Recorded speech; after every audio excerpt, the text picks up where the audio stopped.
नमस्कार, आज तारीख है 9 अप्रैल दिन गुरुवार। आप सुन रहे हैं द लेंस का न्यूज पॉडकास्ट राउंड अप, जहां होगी खबरें देश दुनिया की। असम, केरल और पुडुचेरी की कुल 296 विधानसभा सीटों पर आज सिंगल फेज में मतदान हुआ है। सुबह 7 बजे मतदान शुरू हुआ था, जो शाम 6 बजे तक चला। चुनाव आयोग द्वारा जारी आंकड़ों के अनुसार शाम 5 बजे तक असम में 84.42%, केरल में 75.01% और पुडुचेरी में 86.92% मतदान दर्ज किया गया है। असम में 5:30 बजे वोटिंग समाप्त हो गई। तीनों राज्यों में मतदाता सुबह से ही उत्साह के साथ पोलिंग बूथों पर पहुंच रहे हैं। तीनों राज्यों में करीब 10 लाख से ज्यादा युवा पहली बार अपना वोट डाल रहे हैं। इन क्षेत्रों की कुल 296 सीटों पर 5.3 करोड़ से अधिक मतदाता अपने मताधिकार का प्रयोग कर रहे हैं। सुरक्षा के कड़े इंतजामों के बीच शुरू हुई इस वोटिंग प्रक्रिया में तकनीक का भी भरपूर इस्तेमाल किया जा रहा है, जिसमें संवेदनशील बूथों पर वेबकास्टिंग और ड्रोन से निगरानी शामिल है। पुडुचेरी के मुख्यमंत्री एन रंगास्वामी मोटरसाइकिल पर सवार होकर पोलिंग बूथ पहुंचे। केरल के मुख्यमंत्री पिनाराई विजयन ने सुबह ही कन्नूर के आरसी अमला बेसिक अपर प्राइमरी स्कूल में वोट डाला। असम के मुख्यमंत्री हिमंता बिस्व शर्मा ने गुवाहाटी में मां कामाख्या मंदिर में पूजा कर वोटिंग की शुरुआत की। पश्चिम बंगाल में विधानसभा चुनाव की तैयारियों को लेकर हुई वर्चुअल मीटिंग में मुख्य चुनाव आयुक्त ज्ञानेश कुमार से उत्तर प्रदेश के IAS अधिकारी अनुराग यादव का टकराव भारी पीडीडीएच गया। अनुराग यादव को बंगाल चुनाव के पर्यवेक्षक पद से हटा उन्हें अब वापस यूपी बुला लिया गया है। ज्ञानेश कुमार पर टीएमसी के सांसदों को गेट लॉस कहने के बाद अनुराग यादव से बदसलूकी का आरोप लगा है। चुनाव आयोग के दिल्ली दफ्तर में बुधवार 3 घंटे लंबी चली बैठक में चुनाव आयोग ने पश्चिम बंगाल के डीजीपी, मुख्य सचिव, पर्यवेक्षक और राज्य के तमाम अधिकारियों को बुलाया था।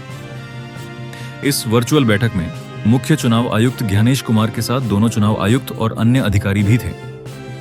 बैठक में अचानक उस वक्त सन्नाटा छा गया जब सीसी ने IAS अधिकारी अनुराग यादव से कहा, आप वापस घर चले जाइए।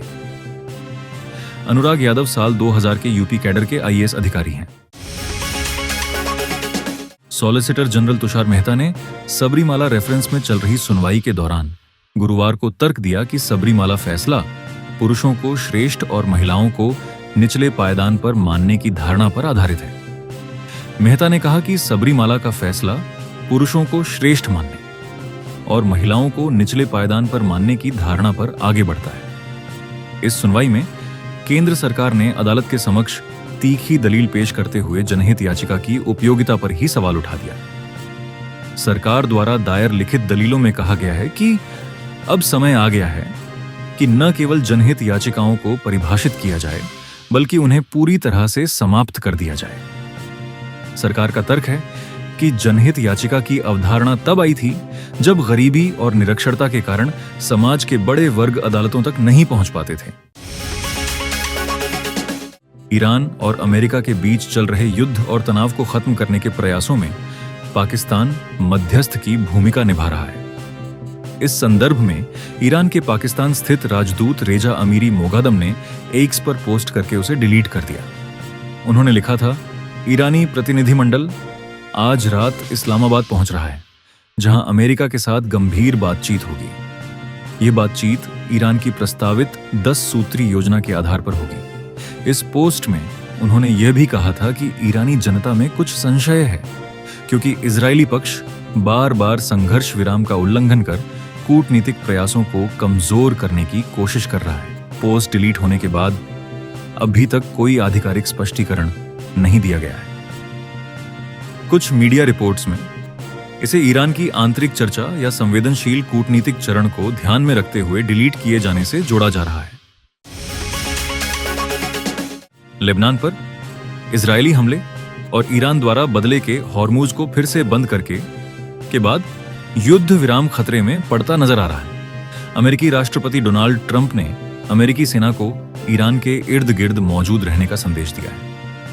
ट्रंप ने सोशल मीडिया पोस्ट में कहा है कि सभी अमेरिकी जहाज, विमान और सैन्य कर्मी अतिरिक्त गोला बारूद, हथियार और अन्य सभी आवश्यक सामग्री के साथ जो पहले से ही काफी कमजोर हो चुके दुश्मन को घातक ढंग से कुचलने और नष्ट करने के लिए उपयुक्त और आवश्यक हैं, ईरान और उसके आसपास तैनात रहेंगे।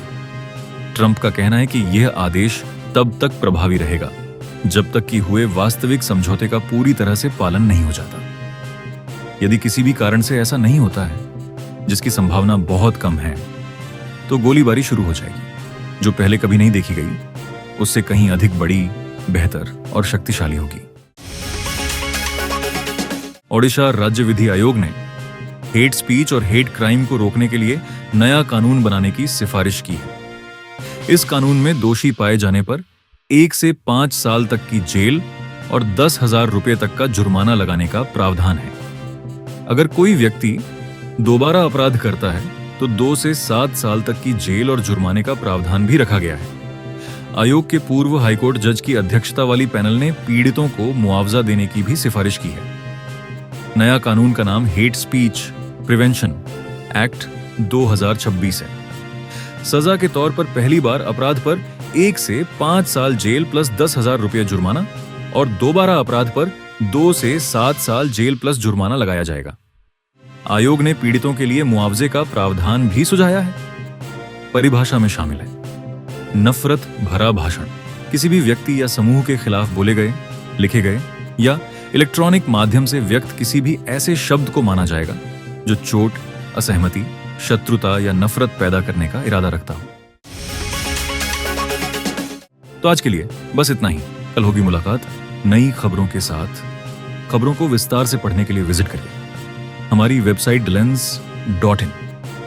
यूट्यूब के अलावा हमारे पेज को X, फेसबुक और इंस्टाग्राम पर भी फॉलो करें। शुक्रिया। देश दुनिया की रखी खबर हर रोज हर शाम कानो कान सुनते रहें द लेंस पॉडकास्ट। रही अपडेट लेंस के साथ।